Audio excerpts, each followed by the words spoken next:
بسم اللہ الرحمن الرحیم نحمده ونصلي ونسلم على رسوله الكریم اما بعد فقد قال رسول اللہ صلی اللہ علیہ وسلم لا عدوى ولا طیرہ او کما قال علیہ الصلوۃ والسلام۔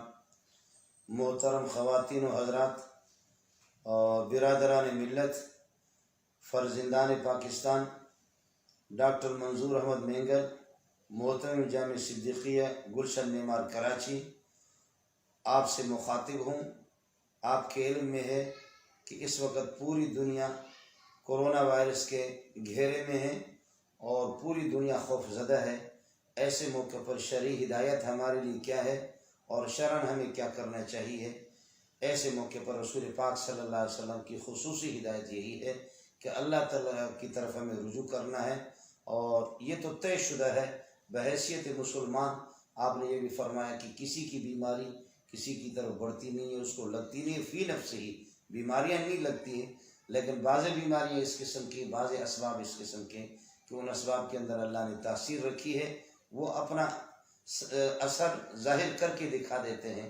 اس وجہ سے آپ نے ایک موقع پر بعض بیماریوں کے بارے میں، جیسے کہ جذام کے بارے میں فرمایا، فر من المجذوم فرارک من الاسد، جذام کی بیماری جس کو لگی ہو اس سے اس طرح بھاگو جیسے کہ چیتے سے بھاگنا ہے۔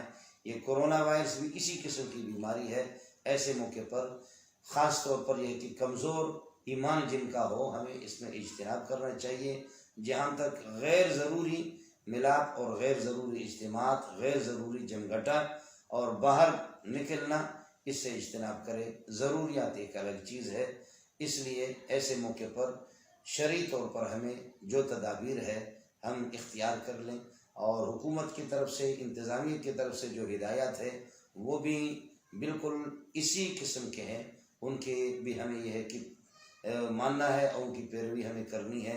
صفائی کا خصوصی طور پر اہتمام کرے، ذکر و اذکار تلاوت کا بھی، اور غیر ضروری طور پر اجتماعات اور باہر سے نکلنا، اس طرح یہ ہے کہ غیر ضروری ملاپ سے اجتناب کرے۔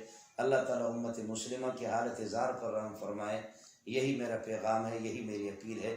انتظامیہ کی کوششوں کو بھی اللہ بالبارگاہ قبول فرمائے۔ وآخر دعوانا الحمدللہ رب العالمین۔